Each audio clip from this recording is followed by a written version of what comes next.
Slava Ukraini, gloria a los héroes. Soy Javier Donoso desde el corazón de Ucrania. ¿Qué cambios trae el segundo mandato de Trump? Por otro lado, ¿está Europa preparada para defenderse? ¿Y cuál es la visión latinoamericana respecto a la guerra? Esto es Análisis Detallado. Quédate con nosotros. No dejes de pasar la oportunidad de suscribirte, darle like a este video y compartirlo con tus amigos en tus redes sociales. Tu apoyo es muy importante para nosotros. Somos UATV Español. Estamos en Facebook y YouTube. Siempre cerca de ti. Déjanos tus comentarios en el chat y con gusto te responderemos. Gracias por ser parte de nuestra comunidad. El 20 de enero del 2025, Donald Trump asumió oficialmente el cargo como el 47 presidente de los Estados Unidos, comenzando su segundo mandato. Al parecer, no tiene intención de perder tiempo. Inmediatamente después de su juramentación, Trump firmó una serie de órdenes ejecutivas. Entre las primeras medidas, anuló 78 directivas de la administración de Joe Biden y suspendió temporalmente todos los programas de ayuda exterior de Estados Unidos por 90 días, con el objetivo de evaluar si están alineadas con los intereses políticos del país. Según The New York Times, el presidente Trump está tomando medidas decisivas para distanciarse de las políticas de su predecesor. Para analizar este y otros temas del programa de hoy, tengo el gusto de saludar en nuestro estudio a una persona muy ilustrada, periodista de la Universidad Diego Portales, máster en Comunicación Política de la Universidad Adolfo Ibáñez, máster en Análisis Político de la Universidad Complutense de Madrid, periodista y analista político, Juan Vallejos. Muchas gracias por acompañarnos. No, gracias a ti por la invitación y poder tenerme acá. No, un gusto. Yo he visto y he estado viendo en tus redes que eres una persona bastante conocida políticamente, analíticamente en tu país. Puede ser. Cuéntanos un poquito de esto. No, bueno, yo soy, como dices tú, soy periodista, me dedico principalmente al periodismo político y a través de las redes sociales, hace ya algunos 4 o 5 años, en la época de la pandemia, me dediqué a generar mucho contenido de política y de análisis político, tal vez de una forma más lúdica, más entretenida, para que sea entendido por más personas, que no sea algo aburrido. Siempre se asocia a la política como hablar temas pesados, Claro. serios y que causan problemas. Yo me enfoco más en una idea como de política para todos. De hecho, hago Buenísimo. hartas entrevistas y bueno, también cubro en este caso la guerra en Ucrania, que reconozcamos que la guerra también es algo político. Claro que sí. Entonces, ahora justamente, bueno, ya con esta entrada, estábamos viendo ya lo de Donald Trump. Sí. Desde el inicio, o desde su campaña política, siempre mencionó que, obviamente, lo primero es la política interna. Como nuevo presidente, tiene que pensar primero en su país, Claro. en su pueblo, que es algo normal. Pero, ¿en qué punto de la agenda está Ucrania? Yo creo que hay que reconocer que para Donald Trump Ucrania no es una prioridad. Si bien es algo importante, no veo en el mandato y en el estilo de Donald Trump que Ucrania sea una prioridad para él como sí lo fue para Joe Biden. ¿Por qué? No olvidemos el primer discurso de Donald Trump cuando asumió la presidencia por primera vez, que uno de sus eslóganes era, más allá de Make America Great Again, era también America First. Y Trump tiene una actitud y un estilo político de algo así como no me importa el resto del mundo, me importa primero Estados Unidos. Y así lo hemos visto en estos días, que ha firmado una cantidad de decretos y ha hecho cambios que, como dices tú, son en torno a la política interna. Y después va a ver qué pasa fuera de las fronteras de Estados Unidos y que tiene injerencia, claro, en lo que pasa en su país. De hecho, yo observo que hay mayor interés de la administración Trump en lo que sucede en Israel y Palestina antes de lo que sucede acá en Ucrania. Pero también antes, igual cuando estaban en su campaña, él muchas veces mencionó que en 24 horas termina esto. Y que ya pasaron 24 horas Bueno, desde que asumió sí, y no ha pasado pero nada. después ya dijo que iba a necesitar un poco más de tiempo, de supuesto. organización, pero en algún momento tiene que llegar a este punto Sí. de ver ¿Qué posibilidades tiene? Me pasa con la postura de Donald Trump en torno a Ucrania, que, tal como dices, en 24 horas va a solucionar el conflicto, que va a lograr un acuerdo con Putin, que va a reunir a Zelensky, a Putin y él para llegar a un acuerdo. Eh, es en un tono y en una postura de hay que acabar esto rápido porque me quiero deshacer de este tema. Como que es ese tono. En varias oportunidades en entrevistas a Donald Trump antes de asumir la presidencia, le Ujú. preguntaban por la guerra de Ucrania y le preguntaban su Sí. postura. Y él, más que tomar una postura por Ucrania o por Rusia, él decía que quiere dejar que la gente muera. Pero nunca se abanderó por un lado. Muy distinto a lo que pasaba con Joe Biden, que tomaba una postura evidente y pública pro Ucrania. Ahora, ¿de qué forma él va a terminar esta guerra? ¿Será ese acuerdo favorable para Ucrania? Eso habrá que ver cuál es su idea y cuál es su plan. Porque, por ejemplo, yo he conversado acá con mucha gente, autoridades, personas en la calle, etcétera, y me hablan mucho del concepto de paz justa. Ujú. ¿Propondrá Trump una idea a Ucrania y Rusia de paz justa? Pero es que en este caso, independientemente de lo que proponga Trump o su administración, eh, se tiene que tomar en cuenta que es Ucrania, el pueblo ucraniano, El invadido. quien decide cómo terminar esto. O sea, Exacto. por más cosas que vayan a proponer, no se va a regalar territorio, por Mm. ejemplo. O como dijo el nuevo secretario de Estado, Marco Rubio. Rubio, se tiene que dejar claro al momento de terminar esto que se le haga de la forma para que no regrese en unos, no sé, 3, 4, 10 años. Exacto. De hecho, eso es uno de los riesgos que yo veo en un eventual acuerdo. ¿Cuál es la garantía tal vez que tiene Ucrania en esta posición de que, no sé, firmen un alto al fuego, etcétera, pero que eso no signifique un espacio y un tiempo para Rusia para volver a rearmarse y quién sabe en un futuro volver a hacerlo en Ucrania o tal vez con qué otro país de lo que fue en algún momento la Unión Soviética? O sea, Claro. yo siempre he reiterado que si bien la guerra físicamente es entre Rusia y Ucrania, es algo más allá de eso. Yo creo que corren en riesgo em, prácticamente todos los países que en algún momento formaron parte de la Unión Soviética. Algo así como que el sentimiento de muchos rusos de melancolía a esa Unión Soviética, no al comunismo propiamente tal, pero así a esta gran Del Rusia. imperio. Exacto. Eh, y a diferencia de lo que muchos creen, em, esto no viene de la Unión Soviética, viene de mucho antes, de la Rusia zarista, Catalina la Grande. Es como algo que se repite pero con distintos nombres Ah, sí, sí, o con distintos estilos. claro. Y ahora lo vemos en lo que podemos denominar la Rusia de Putin. No olvidemos el conflicto del año 2008 en Georgia, que si bien terminó de otra forma, son de características muy similares a lo que sucedió acá, no solo desde la invasión a gran escala, sino que desde la guerra propiamente del Donbass del Del 2014. 14. Entonces, hay que ver ahí cuáles son las garantías que podría tener Ucrania para un cese al fuego. ¿Es la paz? ¿Es la seguridad? Y claro, como dices tú, va a tener que tomar una determinación Ucrania, por supuesto, porque es el país invadido, en lo que versa este tema. Yo no descarto, por ejemplo, que cuando el presidente Trump con Putin y el propio presidente Zelensky lleguen a una especie de acuerdo de propuesta, que de repente se plebiscite acá en Ucrania. Ujú. Que le pregunten a la gente si está de acuerdo o no con las propuestas y tomar una decisión a partir de la decisión popular. Te lo digo como chileno que en los últimos años nos ha gustado mucho los plebiscitos y bueno, puede tal vez ser una medida como para que no sea una decisión solo de la esfera política y del poder. Sería bueno tal vez eh, plebiscitar o preguntar a la gente, quizás mediante una encuesta, un plebiscito, etcétera, pero yo creo que en situaciones como esta, tan profundas y que involucran a toda la sociedad, yo creo que la sociedad ucraniana tiene el derecho también Claro que de sí, manifestar de su postura ante la propuesta que les presentan. opinar.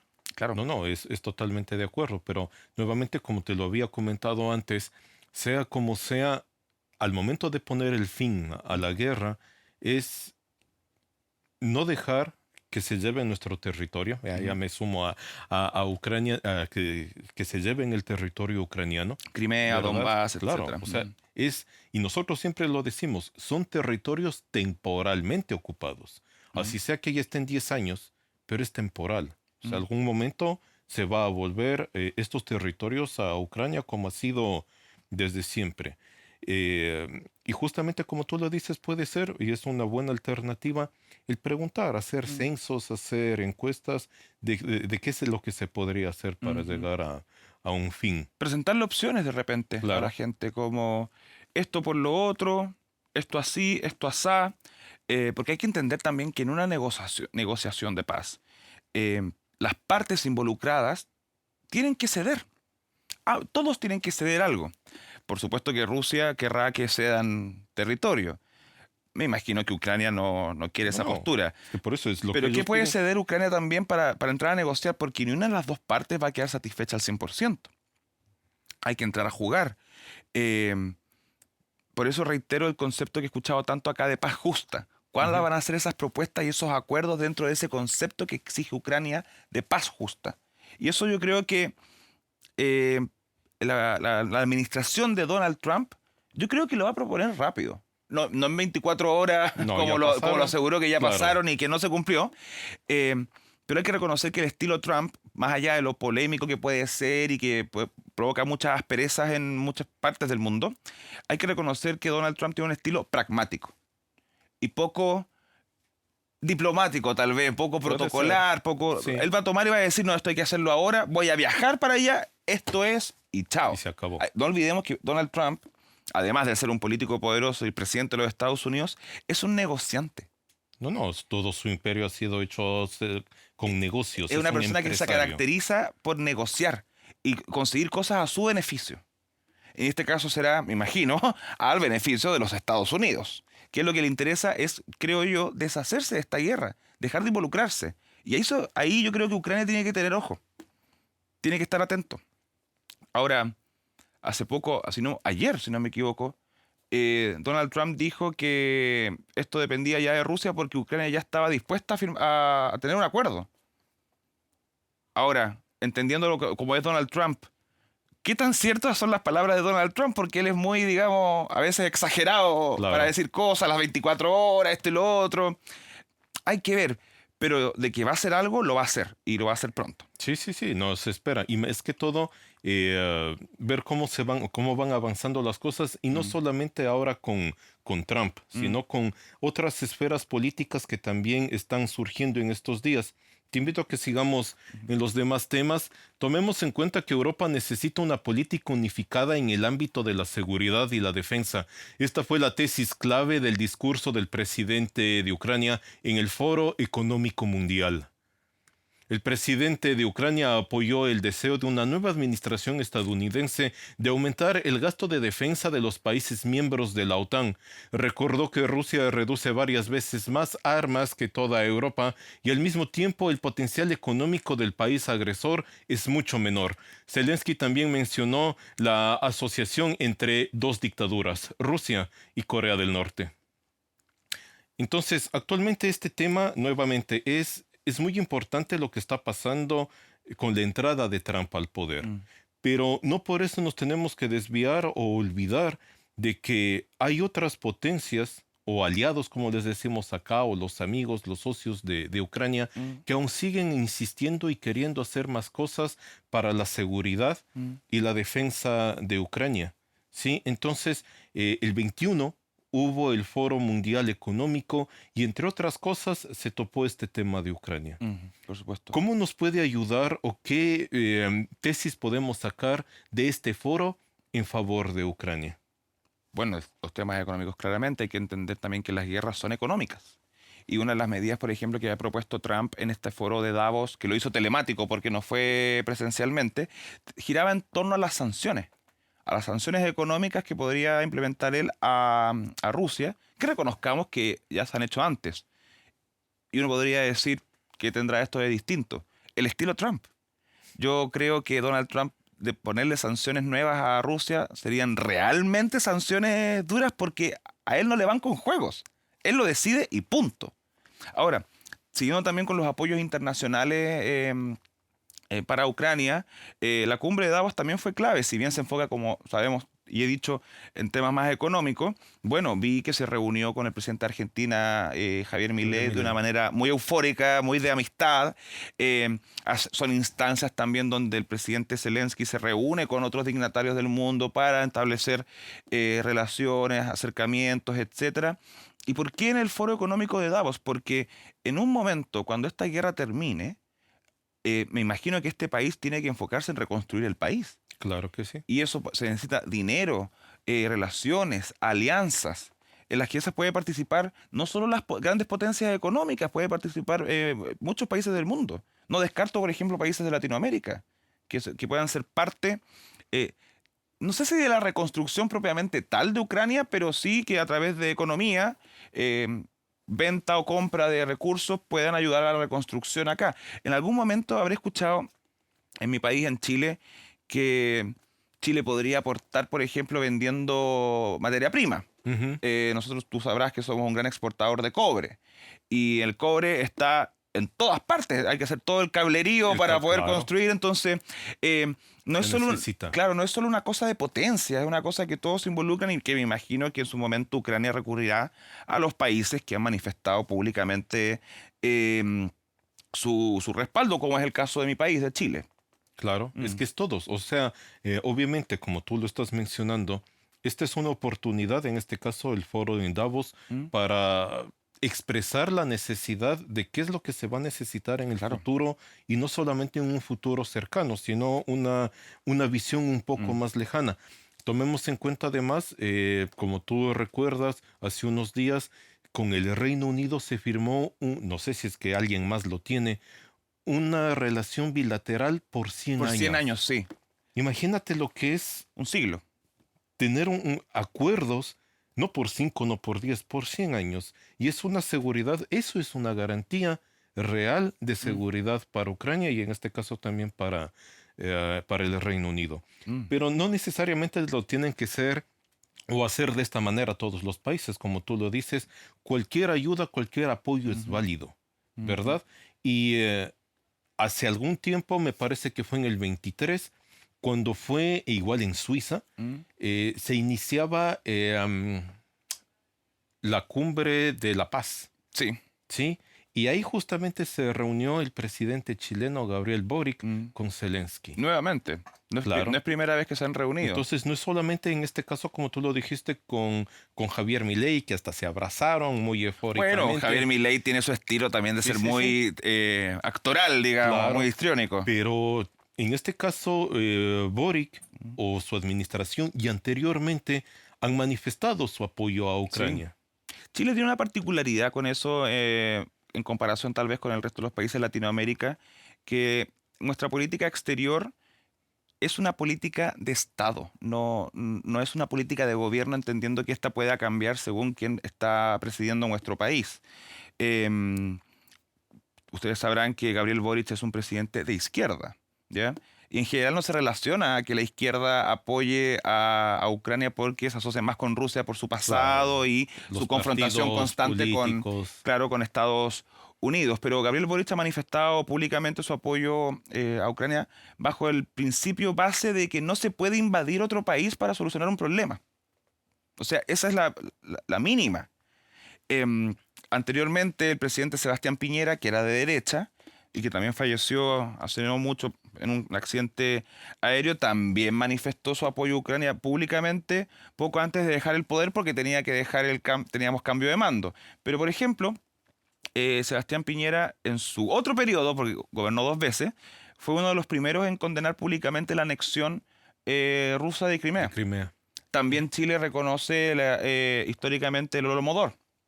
O sea, y eso ha sido a través de los distintos gobiernos que hemos tenido, de centro, de izquierda, de derecha. Y yo te aseguro que este año que tenemos elecciones presidenciales, independiente de quién salga electo presidente, esa política de Estado va a seguir. Y yo creo que también es una de las claves del éxito de Chile en cuanto a sus relaciones diplomáticas. Porque si lo comparamos con otros países de Latinoamérica, las posturas ante estas situaciones y conflictos varía mucho de quién está gobernando y del ánimo de quién está gobernando. Vamos al caso Argentina. Eh, Hasta la llegada de Javier Milei al poder, que apoya públicamente a Ucrania, antes con el gobierno de Fernández, había una especie de neutralidad, que no se querían involucrar porque tenían esta ambición de ingresar al BRICS, en el cual Rusia es parte, etcétera. No olvidemos que durante el gobierno de Cristina Fernández empezó a tener estudios y presencia física en Argentina, RT, Russia Today. Bueno, no solo en Argentina, yo creo que... No, en toda Latinoamérica, pero toda hay un centro instalado propiamente Sí, tal sí, en sí, muy Argentina. grande. Yo recuerdo ese contacto en directo vía streaming, digamos, entre Cristina Fernández y el propio Vladimir Putin, dando por iniciadas las transmisiones oficiales de RT desde Argentina. Y eso con la llegada de Javier Milei ha cambiado en Radicalmente. 180 grados. Sí. Entonces, yo insisto, Chile mantiene sus políticas de Estado. Y no solo con este tema, con muchos otros temas internacionales, Chile nunca ha cambiado y siempre ha recurrido a instancias bilaterales, diplomáticas, para poder solucionar los conflictos. Y yo creo que eso es algo que nos caracteriza y nos diferencia del resto de los países de Latinoamérica.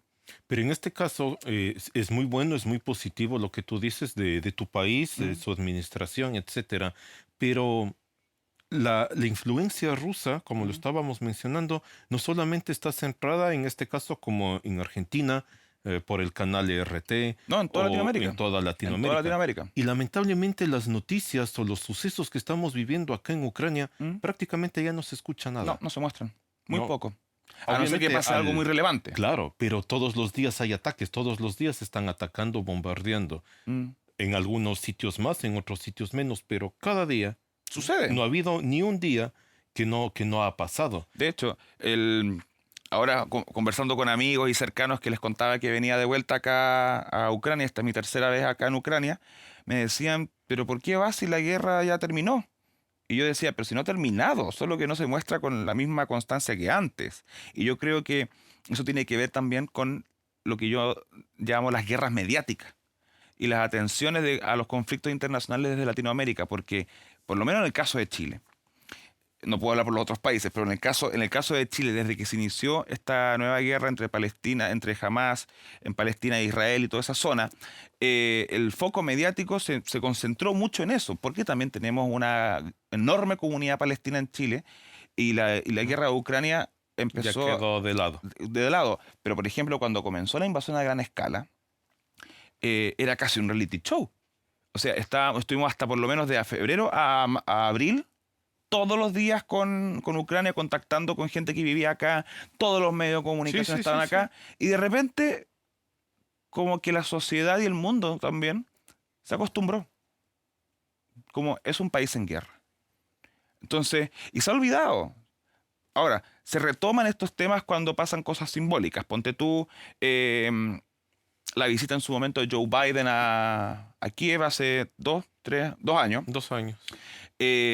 Siempre para el aniversario se hace Claro. una Los experiencia. 500 Ya han días, los pasado, 1000 días. exacto. De hecho, en medios en Chile ya me han solicitado preparar contenido para el nuevo aniversario de la invasión rusa acá en Ucrania, pero sí. Y en Chile en particular porque, bueno, somos un país al fin del mundo, literal, que no tenemos tampoco muchos vínculos políticos, culturales ni históricos con Ucrania. Es algo muy lejano. En Chile en general, toda esta zona Ujú. de Europa del Este, Rusia, se identifica Rusia, pero todo el resto de por ejemplo, de las que ahora, las ex repúblicas soviéticas, es difícil de ordenarla. Entonces, es lejano. Ven la guerra como una guerra más y tampoco hay mucho contenido disponible allá sobre lo que está sucediendo acá de manera constante. Y yo creo que por eso los medios de comunicación rusos como RT, como Sputnik, tienen como una cancha más abierta para mostrar su punto de vista de lo que está sucediendo. Y su propaganda. Claro. Pero claro, bueno, si es que en Latinoamérica no se muestra tanto o tan a diario, tan seguido como era al inicio, también yo creo que en este caso, también en este caso los países latinoamericanos tendrían que mostrar un poco más de interés de saber qué está pasando y seguir las noticias diarias. Pero ¿qué se podría hacer, tú qué crees, para cambiar un poco esta política? No solamente de saber de que sí, RT existe, Sputnik existe y ellos sí están constantemente metiendo su propaganda. Difícil pregunta porque por lo menos yo, por mucho que pueda diferenciar de la línea editorial de RT, Sputnik y eso, yo no soy de la idea de que haya que bloquear o cancelar ciertos medios de comunicación, sino que hay que entrar a competirles y presentar los puntos de vista porque por muy equivocados que puedan ser, es válido, es parte de la libertad de expresión. Pero algo pasa en particular, creo yo, en Chile que en general los medios tradicionales no muestran un interés profundo. Ujú. Pero si es que Eh, nos dices solamente de Chile, sino no, en En Latinoamérica en regional. general. Y yo creo que probablemente Argentina y Brasil deben ser los países que tienen una mayor cobertura, y yo creo que responde también a que la comunidad ucraniana en esos países es infinitamente más grande que la chilena. La chilena es muy pequeña, es muy pequeña. Yo recuerdo las protestas de la comunidad ucraniana en Chile cuando se inició la invasión a gran escala frente a la embajada rusa y en otros puntos clave de Santiago, eran muy pocas personas. Porque también yo me pregunto, ¿por qué un ucraniano se iría a Chile? O sea, también es extraño, No, también hay en todo diría. lado. Claro, Sí, hay pero, diásporas en Chile. pero sí, falta yo creo más cobertura, y a veces siento también, y lo digo en particular en el caso de mi país, que nos preocupamos mucho solo de las noticias internas de nosotros. Y no hay tal vez un análisis o un punto de vista de los conflictos internacionales como este, de cómo nos pueden afectar también hasta en lugares tan lejanos como Chile. Te pongo un ejemplo. En mi segundo viaje a Ucrania, Ujú. fui a la zona este, a Kharkiv. Estuve en las trincheras, estuve en Izum, etcétera, y en el camino yo veía estos infinitos campos de girasoles maduros, preciosos. Y yo pregunté, oye, ¿pero por qué no los cosechan? Y me decían, es que está todo minado. Y ahí hice clic con el tema del aumento del precio del aceite. Claro. Y que en Chile autoridades decían, oigan, el precio del aceite está subiendo en gran parte por el tema de la guerra de Ucrania. Y la gente ya no lo creía. Y como que no relacionan qué Claro, tiene que ver, ¿no? claro, decían como, ya el gobierno está inventando que es culpa de Ucrania y en realidad es culpa de ellos que administran mal. Que bueno, también hay un poco de También, eso. de lado y lado. Pero, claro, no hay una explicación a veces en los medios de que en situaciones, en países como Chile, sobre todo el nuestro, que somos el país con más tratados de libre comercio del mundo, es el país latinoamericano más sujeto a la economía internacional, por supuesto que nos afecta. Entonces, si aquí hay un problema que no pueden cosechar la semilla de girasol porque está minado, bueno, hay escasez entonces de semillas para generar aceite. Y eso de alguna u otra forma llega a Chile y nos sube el precio del aceite. De Y hecho, se había ven un momento afectados. donde la botella de litro de aceite era más barata que la botella de litro de pisco, que es alcohol. Entonces, había hasta ese punto, hasta ese nivel llegábamos. Falta, creo yo, a veces esas explicaciones. De Claro. que no olvidar que este era el granero de Europa. Sí, sí, sí. No, y ha sido desde hace décadas, Históricamente. claro. Entonces, a veces creo que falta un poco más de geopolítica en la prensa internacional en Chile. Esto es una crítica personal. Yo sé que a hay gente que no le va a gustar tal vez allá, pero a veces falta profundizar un poco más. Todavía se percibe esta guerra como algo muy lejano. Qué bueno que lo topas. Eh, en el caso, esperemos que no pase. En el caso de que esto siga avanzando, si es que Rusia no para, ¿Mm? puede continuar Europa. ¿Podría ser afectado Latinoamérica? Sí, sí. ¿Tú crees que los países latinos corren peligro con Rusia? ¿En qué De sentido? una invasión propiamente tal, no lo creo. Pero yo creo que Latinoamérica no está libre de interferencias rusas en elecciones, en la prensa. Ahora, por ejemplo, en Chile existe la presencia, hay una embajada rusa, por supuesto, que es enorme, ¿eh? Y con cámaras de seguridad y rojas, así, bien estrafalaria. Eh, pero ponte tú, hace poco me enteré que hay un candidato presidencial que es ortodoxo, ¿En dónde?